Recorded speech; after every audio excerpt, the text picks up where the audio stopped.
सर्दियों का मौसम आने वाला था। टुन्नू चिड़ा अपना एक छोटा सा ढाबा चलाता है। जैसे तैसे वो अपने परिवार का गुजारा करता था, क्योंकि टुन्नू चिड़ा ज़्यादातर अपने ढाबे का खाना उन गरीब और बूढ़े पक्षियों को खिला देता जिसका कोई सहारा नहीं था, इसलिए उसे ज़्यादा मुनाफा नहीं होता था। मम्मी, अब कितनी ठंडी ठंडी हवा आती है इस टूटी हुई छत से। पापा से कहो ना कि घर की मरम्मत करवा दें, मुझे रात में बहुत ठंड लगती है। हाँ मम्मी, मुझे भी बहुत ज़्यादा ठंड लगती है, और ठंड तो और भी बढ़ने वाली है, फिर हमारा क्या होगा। हाँ मेरे बच्चों, तुम चिंता मत करो, आज मैं तुम्हारे पापा से कहूँगी कि घर की मरम्मत करवा लें। उसी समय टुन्नू चिड़ा अपने ढाबे से घर आ जाता है। अरे क्या बातें चल रही हैं माँ और बच्चों में। आप आ गए, कैसा रहा आज का दिन? ठीक ही था, ये लो आज की कमाई। बस इतना ही? सुनिए जी, इतने कम पैसों में कैसे काम चलेगा? बच्चों को ठंड लगती है, इस घर की छत की मरम्मत करवा लीजिए ना। ठंड में बच्चों के पास गर्म कपड़े भी नहीं हैं, और हमारे पास सिर्फ एक ही कंबल है जो एकदम फट चुका है। हाँ टूनी, मैं भी इसी कोशिश में लगा रहता हूँ, लेकिन क्या करूँ, मेरे ढाबे का आधे से ज़्यादा खाना उन गरीब और बूढ़े पक्षियों को खिला देता हूँ, नहीं तो वो बेचारे भूखे ही सो जाते हैं। ये तो आप बहुत अच्छा करते हो जी, लेकिन हमारे बच्चों के बारे में भी कुछ सोचिए ना। टूनी, मैंने तुम्हें एक बड़ी सी पन्नी दी थी ना, वो लाना जरा, मैं उसे छत पर अच्छे से लगा देता हूँ।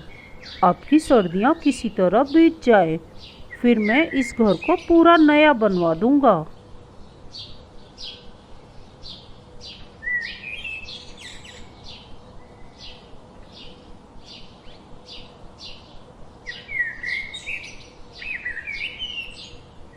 पिछली ठंड की तरह भी इस ठंड में भी टुन्नू चिड़े ने अपनी घर की छत पर पन्नी लगा दी।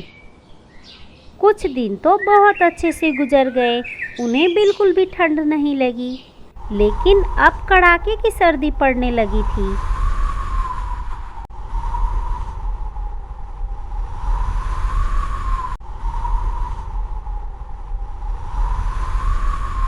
और एक रात बहुत ही तेज हवा चलने लगी, जिससे छत पर लगी पन्नी फटकर हवा में उड़ गई।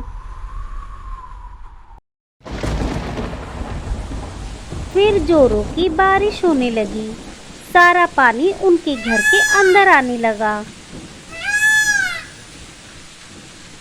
हे भगवान, ये अचानक तूफान कहाँ से आ गया? अब क्या होगा जी? धैर्य रखो टूनी, कुछ नहीं होगा, मैं हूँ ना। पापा, ये कंबल भीग गया है, मुझे बहुत ठंड लग रही है। पापा, लगता है ये घर हिल रहा है, हम नीचे गिर जाएंगे। हाँ टुन्नू जी, लगता है ये घर गिरने वाला है। टूनी, जल्दी से रानी को उठा लो, मैं गोलू को ले लेता हूँ, हमें जल्द से जल्द घर से निकलना होगा। वो दोनों अपने बच्चों को लेकर जैसे ही घर से बाहर आते हैं, उनका घर धड़ाम से नीचे गिर जाता है। मम्मी, मम्मी, हमारा घर टूट गया, अब हम कहाँ जाएंगे? पापा, मुझे बहुत ठंड लग रही है, मेरे पंखों में बहुत दर्द हो रहा है। अरे, लगता है पानी में भीगने से गोलू को बुखार आ गया है, हमें यहाँ से किसी तरह सुरक्षित जगह पर जाना होगा। हमें राजा जी के सुरक्षा शिविर की तरफ जाना चाहिए, हमें वहाँ जरूर कोई न कोई मदद मिल जाएगी।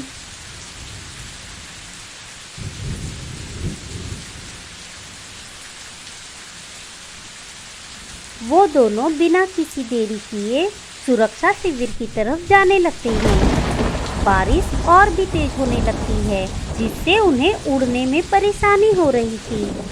उन्होंने देखा कि एक बूढ़ा उल्लू एक डाल पर बैठा हुआ था। वो भी उसी डाल पर बैठ जाते हैं।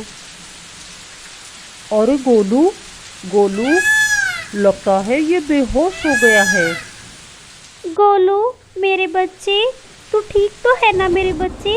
क्या हो गया मेरे बच्चे को? ये मरी बारिश भी रुकने का नाम ही नहीं ले रही। क्या हुआ है इसे? पता नहीं चाचा, भीगने की वजह से इसे बुखार था और अब ये बेहोश हो गया। हम राजा जी के सुरक्षा शिविर में जा रहे थे। चिंता मत करो, मैं एक वैद्य हूँ। मेरे पास कुछ जड़ी बूटी वाली दवाइयाँ हैं। इसे खिला दो, कुछ देर में इसे राहत मिल जाएगी। मैं भी सुरक्षा शिविर ही जा रहा था। हमें जल्दी वहां पहुंचना पड़ेगा। इसके शरीर को गर्म करना होगा, वरना इसकी जान को खतरा भी हो सकता है। नहीं नहीं चाचा, मेरे बेटे को कुछ नहीं होना चाहिए। जल्दी चलिए ना टुन्नू जी, हमारे बच्चों को कैसे भी सुरक्षा शिविर तक ले जाना ही पड़ेगा हमें।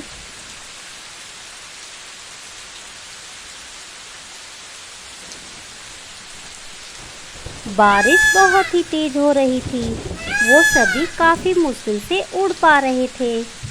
जैसे तैसे वो सुरक्षा शिविर तक पहुंच जाते हैं। वहां पहले से ही बहुत सारे गरीब पक्षी मौजूद थे। वहां राजा जी ने सभी असहाय पक्षियों के लिए सुरक्षा व्यवस्था करा दी थी। वहां आग भी जलाई हुई थी ताकि सभी को ठंड से काफी राहत मिले। राजा जी के राजवैद्य सभी बीमार पक्षियों को देख रहे थे। उन्होंने गोलू चिड़े की भी जांच की और कहा, आप दोनों बिल्कुल भी चिंता मत करें, ये बिल्कुल ठीक है। बस इसे गर्माहट देते रहिए, ये जल्द ही ठीक हो जाएगा। क्या इसे कोई दवाई दी गई थी?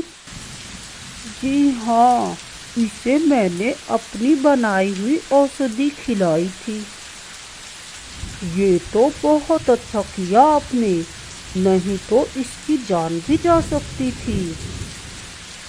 इतना सुन टुन्नू चिड़ा और टूनी चिड़िया दोनों ही उल्लू चाचा को धन्यवाद कहने लगे।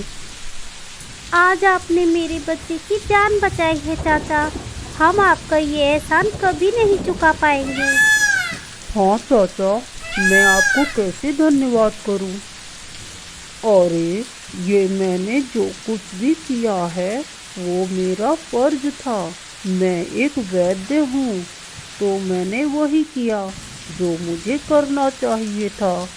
वैसे एक दिन तुमने भी मेरी जान बचाई थी। मैं भूख से मरने ही वाला था और तुमने मुझे अपने ढाबे का खाना खिलाया। आज मौका मिला तो मैंने भी अपना फर्ज निभा दिया। आपको औषधि का काफ़ी ज्ञान लगता है।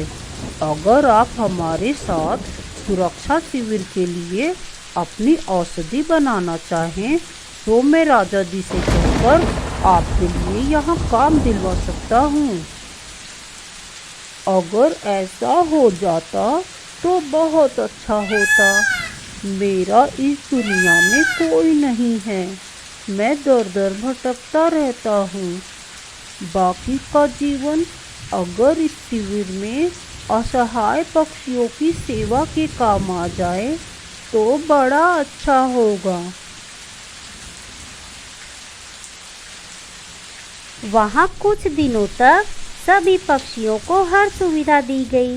जब जंगल का मौसम सामान्य हो गया तो सभी पक्षियों को राजा जी ने अपनी तरफ से एक एक कंबल और 5-5 हजार रुपये दिए, जिससे वो अपने लिए पक्का घर बना सकें।